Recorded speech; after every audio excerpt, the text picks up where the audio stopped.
Today, I'm really excited because this is a little different format.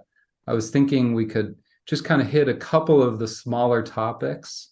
And, if you have additional topics that you'd like to talk about, please feel free to, send them in and we'll discuss them if there's something that you're dealing with. We'd be happy to go over them either now or after if you wanted to call us directly.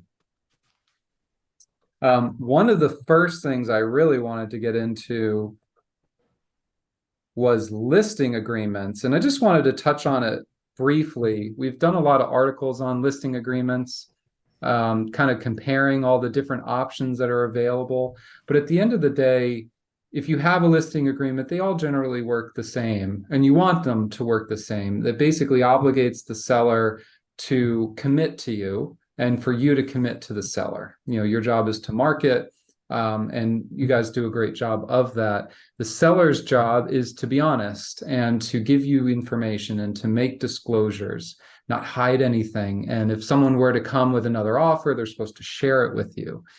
Well, what I'm noticing is that as we're in kind of the dead of summer, September, this is when deals are hard to come by. This is when we're traditionally the slowest. And that's when sellers get a little nervous. We've seen days on market get a little bit higher over the last couple of years. You've got certain properties where they're hitting the end of their listing period. You might have a 6 or a 12-month listing, and we're needing all of it to get enough interest in the property. There's a couple of communities where there might be 10, 20, 30 homes. They're all basically the same, all kind of competing for the same buyers. So in those scenarios, you're going to be challenged with sellers that are a little trigger happy. They don't want to blame themselves, so they're naturally going to try and blame other people, and you're in their fire range in that sense. So I would first and foremost just suggest that you're careful, that you realize that your listing agreement is your leverage, that is your agreement with the seller. And at the other side of it, don't rely too heavily on that. The power is in your relationship with the seller. Your power is in your business acumen and kind of your relationship within the community that you work through. So I had a scenario come up. The reason why I'm bringing this up is we have, there are several different scenarios where the listing agents are trying to extend their listing agreements with their seller, saying, hey, look, we need more time. And the first question that comes up is, how do we reset the days on market? And I think you guys all know how to do that. You basically take the property off the market. You either withdraw it or you terminate it for at least 30 days. And then when you come back onto MLS, it'll basically show as 0 days on market, kind of a new, fresh listing. And I think that can be really powerful, but be careful. Sometimes when you pull a property off the market, if you withdraw it, it's almost like something happened. They don't realize you're doing it as a strategy. And they, meaning other agents, buyers, other sellers, people in the community, they don't know exactly what's happening. And they may try and reach out to your client. They may contact them, try and get a listing from them, try and do a direct deal. So there's a lot of pressure on your seller because it financially motivates them to ignore you, to kind of say, all right, well, that deal, those listing agents, they weren't able to pull it off. And as soon as the listing comes off, I can do a direct deal. I can save all this money. That's very real. And that's an age-old problem, no different than buyers who would stop in at new construction sales offices and sign up with the builder, not even tell them about their realtor. It's kind of a similar issue. So I would just suggest if you're going to do something like refresh your days on market, you need to have a conversation with the seller as to what's going to happen next. You need to talk to them about the pressure that they're going to have, the letters in the mail, the knocks on the door, and be prepared for that. And don't be surprised either. There were a couple of scenarios I saw. One that really bothered me was a listing agent who did it the right way. They withdrew the listing. They still had a valid listing agreement, but they withdrew the listing because they agreed with the seller that they needed to refresh and start anew. But when they withdrew it, another agent reached out to the seller and tried to get a 1-day listing. And it set off all these alarm bells. The seller said, hey, can I sign this 1-day listing? And listing agents got kind of, upset about it, understandably. And there are a couple of things. Number one, that agent is not supposed to be doing that. That is a violation of MLS rules. When it's withdrawn as opposed to a terminated or expired listing, it's still under contract with a listing agent. So that could be some sort of tortious interference of contract. It certainly could be an ethical violation with NABOR or the other associations or boards. So just be very careful if you're on both sides that is happening. And as good of a strategy as it might be to reset things, there's a cost. You're going to want to have an extended listing agreement. You're going to want to have those protections, and ultimately you're going to want to have that conversation with the seller to warn them, hey, this is going to happen. Dad, I see you on there. Have you seen any of that? It's kind of a wild I got thing. a call yesterday from a seller, retired accountant from New Jersey, who wanted to terminate his listing agreement because of lack of showings days on the market. And his listing agreement expires the end of October. And he wanted to tell the listing agent, no showings. I'm not going to allow showings. I cautioned him. I said, I don't want you to be set up for a breach of contract under the listing agreement. You have a good faith duty to live up to your agreement. And I gave him the hypothetical. I think the property was listed for $1,420,000. So what if this agent, who he says he despises, came in with an offer for $1,420,000? What would you do? So I'd accept it. I said, well, you do not want to send out an email saying, I refuse to let you show the property. You could be sued. Plus, it's the month of October, typically a slow month. Things tend to pick up in November. So what the heck? Let's look at it tomorrow. But that happened to me just yesterday. It happens quite a bit. They get frustrated. They don't know the market. I always get frustrated. I had one where the seller had a new girlfriend, and surprise, surprise, she was a real estate agent. And so he was looking for ways to get out of the current listing agreement so that he could give it to his girlfriend. Right. And there's always that possibility. Just, I think if you can get a longer listing period, if you can have genuine conversations with your sellers and educate them and prep them for what this looks like. I think the other side of it is some properties are selling like crazy and others are sitting on the market. It's not equal. So you have to kind of understand what you might have when you take a new listing. Do you have one of those that is going to be priced right in a desirable community that's going to fly? Or do you have something that is going to be tougher to sell? Did it have water damage? Dad, you and I have talked about water damage being a difficult sale. So that was the big topic I wanted to talk about right off the bat. And then that led into another one. And Dad, you and I haven't talked about this, but there was, talking about water damage. I wanted to talk about this particular deal that it was basically being sold as land value only. It was a tear down, and so the seller was presented with an as-is contract and said, hey, what do you think of this? We'll make you an offer. And the seller was pretty adept. They looked at the whole thing and they said to themselves, I don't want to be obligated if the water heater kicks the bucket, if the roof starts to have a leak. This house is a mess. It's a tear down. I'm keeping it together with duct tape. He goes, I'm not obligating myself to bring it all back, especially if we have a longer closing or whatever it may be. So we actually thought of another solution, and it does definitely requires communication with an attorney to kind of achieve some of this.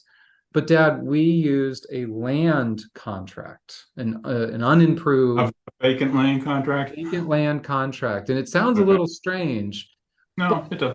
if you remove the name and you say, okay, what does a vacant land contract do? It basically doesn't guarantee any sort of maintenance. No, It still has the title, you have to have clear title, there's full disclosures and all of that. And we added language in to say that the seller will take all steps to protect the property, but is not obligated if something were to break, not to their own fault or something.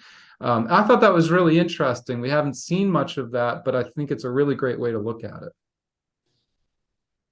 Have you done that before, Dad? I have, and you definitely need an attorney to do this so that you're not responsible to maintain the property. That if you're using, say, a standard neighbor contract, there's no inspection rights, there's no survey issues, none of the typical things you would have for residential improved property, which is what the standard neighbor is or the standard FAR bar is. Vacant land would be perfect, but having an attorney draft the language as to liability, because you get some of these people who they plan to tear it down, they plan to make it to their dream home, but temporarily they might want to rent it. Hmm. So if you don't draft it correctly, even That's though a they tell you they're great going to do point. it. Oh, I love that. So that came up actually. We had a buyer who was making an offer on a property. The Hmm, idea was they were definitely going to tear it down, but for a year or so, they were going to just live in it. I'll live in it, I'll rent it, but I need somewhere to be for the next 12 months. Why don't I just take advantage of that? And then I'll tear it down. So the seller's thinking, oh, it's a tear down. I'm not worried about it, whatever. But then the buyer goes and does inspections. And the seller's like, wait a second. Why is the buyer doing inspections? And then the buyer's looking at like, oh gosh, the septic system it's beyond its useful life. That needs to be replaced. And the water heater doesn't work and this and that. right, And luckily on a neighbor contract, the seller's not obligated if they don't want to fix those right. things. They can just say no. The worst that could happen is the buyer could walk. Bar contract, however, that could obligate a seller to actually doing repairs, even though they thought they were selling it for land value.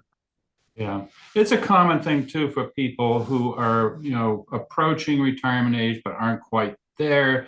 This is the place we want to live, and when we make the move from wherever they're living now, up north to Florida, we'll knock it down, we'll build our dream home. But in the meantime, to help defray costs, we're going to rent it out. Yeah. So they're giving you half the story. They're not lying to you. It is a tear down. We intend to build a house, but they don't tell you when and under what circumstances, and that they do have some stopgap plans for the property. Also, with the world being the way it is, the economy being the way it is, often you get people who change their mind for reasons unrelated to the property.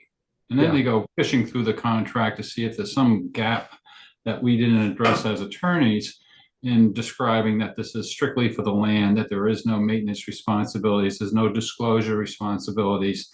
None of the typical responsibilities you would have with residential improved property. I mean, it could be a house older than 1978, for example, the lead paint disclosure requirements. So you got to be very precise, very careful on how it's done. Yeah, I agree. So I had a couple of comments, and they actually go back a little bit to our topic about listing agreements. Someone suggested, Lisa actually suggested, maybe you put something in the confidential remarks saying, do not contact seller, listing agreement still in effect. And you could put even a date. And she asked, is this effective to eliminate the contact with owners when current MLS is being terminated for 30 days? Or is there a signed agreement with the seller? I don't think it eliminates it.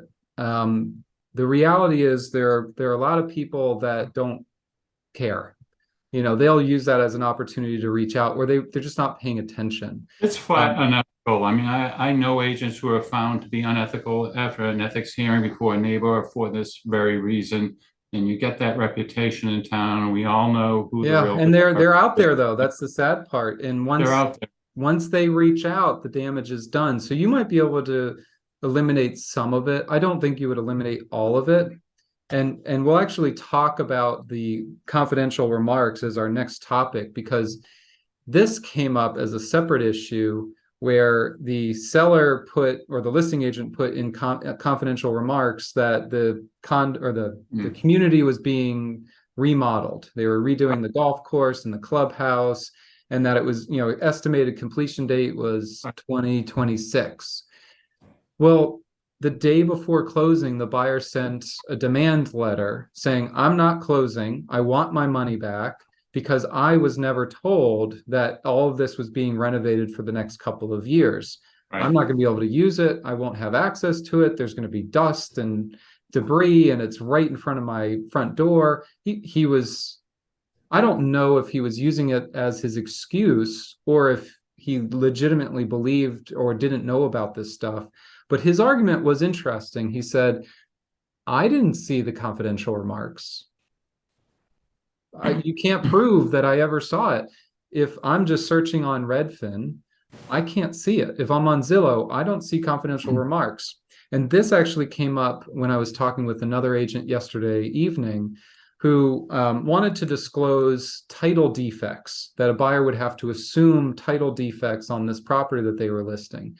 And I said, I think we should find a really great way to put it into the listing description. Something like, take advantage of the seller's, title defects for a great deal. Something like that, and, more information by contacting the listing agent directly. Because in that scenario, I think you do two things. Number one, you take away the buyer's argument they never saw it. The title defects it's a different issue, but it's kind of the same idea. Are they fixable? Are the defects fixable? There's an active title insurance claim on them.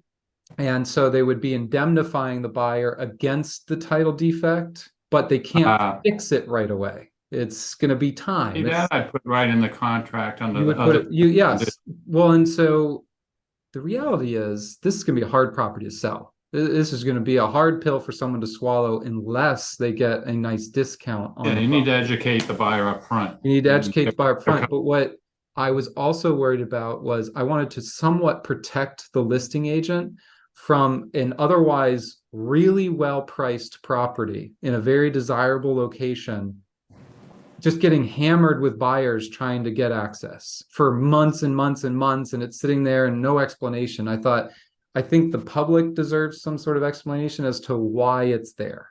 See, I think it's really important which listing agreement you use, and we wrote about this before. The standard NABOR contract lists specific duties that the owner has to the broker, one of which is to turn over any inquiries or leads to the broker. So, like me talking to my accountant, including on a withdrawn listing. Yes. I mean, but if you outline what they're supposed to do, that the girlfriend wants to list it, or I got an inquiry from, somebody after we withdrew it from MLS for 30 days, they're in breach of the contract by not turning it over. Likewise, it limits what the broker is liable for. And it gives them those lovely lien rights at the end of the listing agreement and the right to claim part of the deposit if the seller goes after it. Well, and I think the key for me, at least, is having the conversation with your seller before you withdraw it. Because if you can warn the seller, because in this scenario, I'm giving the seller the benefit of the doubt. Let's say they're not doing it on purpose. They don't intend on defrauding the listing agent. I still want to warn the seller that they're going to get hammered. And I'll draw that comparison to, when you close on a house, you get all this spam in the mail. Or, Dad, not that I ever got a speeding ticket, but when you get a speeding ticket, they send all the advertisements. It's coming. The important part is that you know that it's coming. Never happened. Never happened. Right. Okay, we've got a couple other questions. So Joanne says, lately have seen a good many expired or terminated listings stating in confidential info, do not contact seller, as although terminated, the listing agreement is still in effect. I don't understand that, since should have withdrawn instead of terminating or expiring. I agree with you, Joanne. I think if you still have a listing agreement in place, it should be withdrawn, and then it will go right back up. Before you withdraw it, my suggestion would be to extend your listing agreement. and then have that conversation with the seller. I But I don't agree, know you if shouldn't be the other, terminating it. I'm not sure if the other agents just don't understand the difference between I can withdrawal and guarantee you, they either don't understand or they don't care.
But at that point, the damage is already done.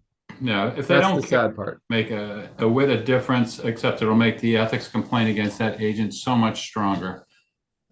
And it happens. I've seen it. I've seen them do it with contracts where the buyer puts in the offer, the buyer's agent, the selling agent puts in the offer that there'll be a credit from the seller's side of the commission to the buyer, and that was an ethical violation. Yeah, yeah. You're going It's around the listing agent, right, the the sad seller. part is the reality is if you do all this stuff to try and protect yourself and or your seller, Right. it the damage is done as soon as someone reaches out to them and the seller tries to take advantage of that. I So don't know, my guy, if you're using this as a strategy to get back to the top of the list and have a 0 days on market, there's a very real downside, especially when you're doing it when there's so many hungry real estate agents. right. I was watching a documentary recently and they said hungry dogs eat first. Don't underestimate that. If you have someone who's desperate, they are not thinking about ethical violations. They are just thinking about getting paid. Yeah. It's just the reality. It's the reality. Allison has something she wants to point out. She says, I'm not understanding what the benefit of listing as a lot if someone might be attracted to the idea of using the home for something else first.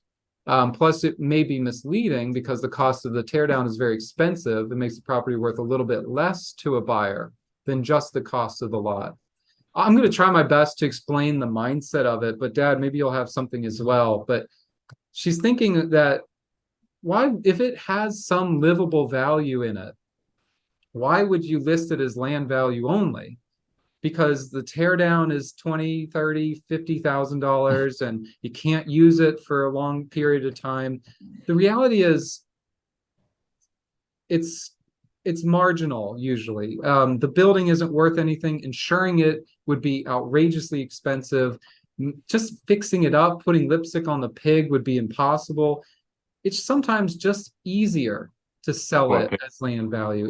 It's easier to the seller, it's easier to the listing agent, and that can't be understated enough or overstated enough. They will go the easy route, especially if the seller's already made a huge appreciation of the asset. You know, they bought it for pennies on the dollar 30 years ago, and now they're selling it as a teardown. It's just simpler. You get a different kind of buyer. Yeah, I don't see it taken away from the value if the confidential remarks and the contract itself both disclose that there's a structure there, just that the legal liabilities under the standard contract or the as-is contract do not apply to that structure. So the buyer knows there's a structure there. Yeah.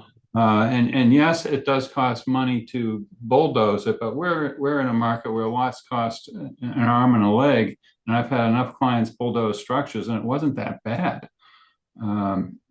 They don't think of it as that bad. If you're spending in the scenario, I had two scenarios. Right. One of them is a house off of Bayshore Drive.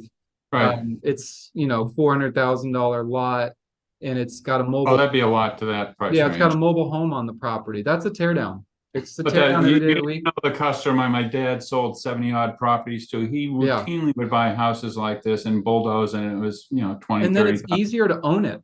If you're a He was seller and stockpile. you want an easy asset to own that hopefully will appreciate in value, tearing it down is definitely the Yeah. best. And it's just in that scenario, usually the seller doesn't have the money to tear it down. Well, how Otherwise, they about would do it your themselves. customer who bought a bunch of properties in the Park Shore area after Ian, and he was just going to add them to his portfolio? Went out and bought $20 million worth of properties Yeah. that weren't tear down before, but now Now are. they are. Yeah. We had a client that did that, and I think they tore down 4 of them. They left one of them. They fixed one up, knowing that it was more of a 5-year play, and they Yes. fixed it up, put about 100 grand into it, and they're going to rent it out. They'll make their money back. Absolutely, they'll make their money back. I had another client that bought a tear down, fixed it up, sold it for $1 million profit. That was pretty cool. All in 3 months. That was pretty special. You're right. Sometimes you underprice things. Sometimes you're overdoing it. Sometimes you're underdoing it. Jackie says, can you indemnify by using an addendum with the confidential remarks in an offer? It's a tough, it would be impossible for you to do that without first contacting the listing agent. I wouldn't make a blind offer. I would reach out to the listing agent and say, tell me what's going on. You certainly, you can use some of the information that might be available in confidential remarks, but you're going to need more than just what's there. You're going to need actual language. You're going to need the actual indemnity. In the scenarios I was discussing, the indemnity actually comes from the title company that did the previous closing and screwed it up. I had a scenario where the buyer took title, the seller was supposed to pay off the mortgage and didn't. And then fast forward a couple of years, the lender tried to foreclose. And so the buyer files a title claim. They contacted us just as like a second set of eyes, just to guide them through that process. And the reality is the title company, the insurance company was able to get the foreclosure dismissed, but that mortgage is still there and they haven't settled it yet. So the seller is just kind of sitting there like a sitting duck. They can't sell it. They might be able to rent it, but they can't sell it yet. And they'd like to be able to try. So there's an extra layer of protection for the seller in that there be a seller's disclosure, which I would strongly recommend any seller to fully disclose any known issues with the property in spite of what the contract says, just in case they do rent the house out and somebody gets hurt because there's something defective relating to the property. Some kid, fell in a pool, there was something wrong with the pool deck, or there was something wrong with the electrical wiring and they were renting it out temporarily. So you want to minimize yourself from future negligence lawsuits that you failed to tell somebody of something that was a foreseeable risk. Yeah, seller disclosure is great. And we pad it up. We throw on extra things. We know we have something that we want to get in front of. Yeah, because the indemnification, won't help you a whole lot if you know of something you withhold it. Yeah. So we had this scenario. This is kind of what inspired it. Let's see. There's a home in the area. The list price is about 800,000. The buyer offered that, and they went under contract. Right. They had 18 days to inspect, and they found out that the house has zero value. He can't get insurance on the property because there's cloth wiring, and the whole house needs to be rewired, and that's about $80,000. All the AC ductwork is cardboard. I don't know if it's actually cardboard, but it's apparently falling apart. And that's another $10,000. The septic tank is needing to be completely replaced, and that's $25,000. And the buyer was like, look, I know it's a tear down, but I wanted to rent it for a year. And they wanted to know, what, can I ask, are these defects? Yeah, let me ask you that generally. Defects is something that is like cloth wiring. I mean, we haven't seen cloth wiring in a long time. Is that considered a defective? Is it a defect under Johnson v. Davis? No, not if it doesn't affect the fair market value of that property, and appraisals are all over the place. The Johnson v. Davis is the case here in Florida that established that seller liability for non-disclosure of material facts. Yeah, the example I use with customers frequently is if I have $1 million condo and I know my garbage disposal is broken, do I have to disclose that? And I say, no, you don't, but it's not a moral thing not to disclose it. You're going to upset the buyer. A garbage disposal is not enough to affect the fair market value of $1 million condominium. Having said all that, you got to look out for other causes of action like tortious disclosure, fraudulent disclosure, if they lie, if they do a disclosure and not tell the truth. So this is a really interesting point. It was that same Lober decision with the flooding that they got him on. Dad, what's interesting about all this is context is key. And over the last 2 years, and I know you've seen it for a lot longer than 2 years, but since I've been here in Naples, I've noticed how buyers act when buying properties like this that are priced, $1 million, $2 million, $3 million. Buyers, they don't like not being told everything. They don't like being played. They don't like if they think they're being played, they will attack. And it's really dangerous at that high purchase price. So, Dad, you and I had $3 million closings this year, and each one of them was a major issue because in the last 48 hours of each deal, the buyer found something out. And Johnson v. Davis kind of got They thrown don't to care. the side. They The don't buyer care. didn't care about Johnson v. Davis. The Yeah. buyer cared that I didn't know about this, and I'm pissed. And so, in each of those scenarios, those buyers hired incredibly expensive attorneys, from New Yes. York or New Jersey or Florida, wherever. They probably paid them $25,000, $50,000 to scare the pants off the seller and get the seller to, all right, fine, what do you want? In each of those scenarios, it was awful. It was so awful. Well, it's a standard tactic for people with means. They have an extra weapon where they They can have a afford great to run weapon. the seller into the dust. If you have $10 million, and that's not even big numbers for down here. Let's say you have 10 million bucks and you're going to spend 3 of it on a very expensive property, and you think someone's playing you, you'll happily spend 100 grand suing them. Oh, God, Happily. yeah. In a heartbeat. Happily. It's the scariest thing in the world. So They won't blink. I met with a And they'll go seller. after the realtors, the broker, Everybody. everybody who has any touch to the transaction Yeah. whatsoever. So I met with a seller yesterday who is preparing her property to sell. And she told me that, they've fixed this house up. Her husband was a builder, and it's so beautiful, but it's a lot of work, and they're ready to move on. Right. And they're a little bit worried because some of the fixes may not have been permitted. They were never finished, whatever it may be. And I gave this exact example about those $3 million deals. I said, look, at this price point, $5 million, $10 million. I said, you have to overdo it. I said, there is nothing gained by hiding or not disclosing. You're not going to sell anything to these people. Nothing gained and a lot to be lost. And people they have an extra weapon. Very stressful. Very stressful. And they have to go home and speak to their spouse and why this or why that, and they're embarrassed and they fight. I mean, that they might be CEOs, they built their own company, and they didn't get to that level by just laying down, and they're not going to. Yeah. So Lori has another comment. She says, I had a listing that expired, a buyer that had shown to at one of my open houses, had her realtor contact the sellers directly after it expired, obviously. And the way they got around it was that they wrote a 1-day listing agreement and simultaneous sales contract to cut me out. That's brutal. Boy, that's borderline ethical because you have the protection period that's supposed so let's talk about that. So what that 1-day listing agreement did is that it cut off the protected period. So her listing agreement went until, let's say, the end of August, and then you had 90 days for this protected period. Well, they can cut that protected period off if the seller signs a new listing agreement with a new listing agent.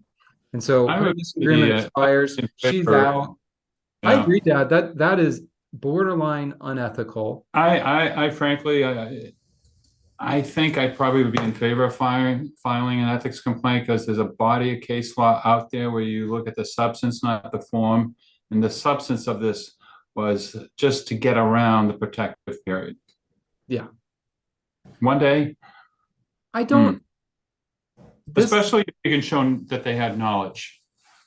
This scenario bothers me. This scenario definitely bothers me because, number one, you're really putting your buyer at risk by doing something like this.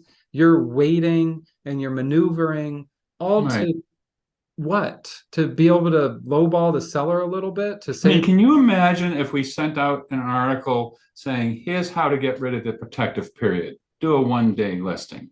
Yeah, we're not doing that. Is that right?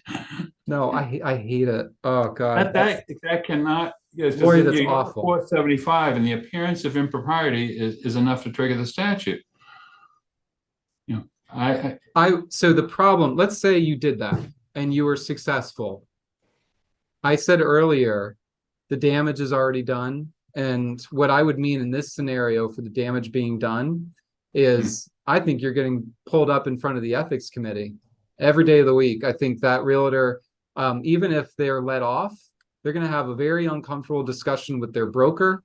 They're going to have a couple sleepless nights of like, man, what did I do this for? Even if you lost and that agent gets the free and clear, that goes on their record as a, some sort of complaint.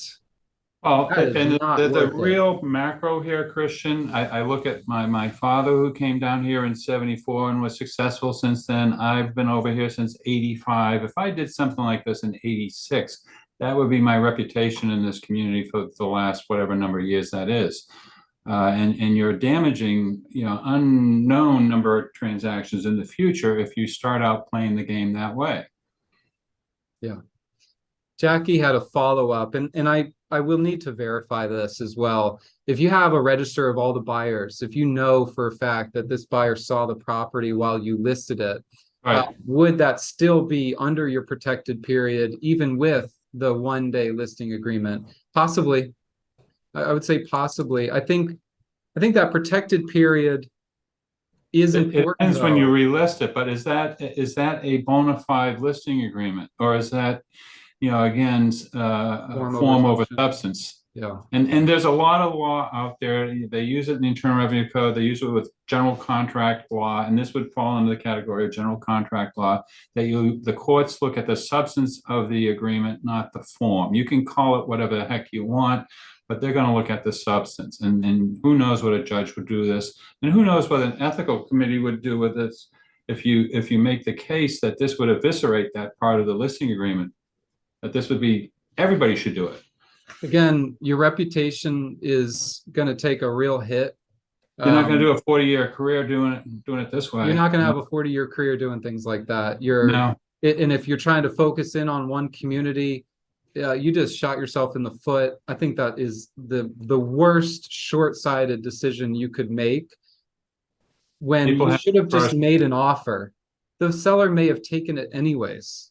You should have made an offer when the listing was active, send it to the listing agent, say, hey, here's our best, this is what we can do.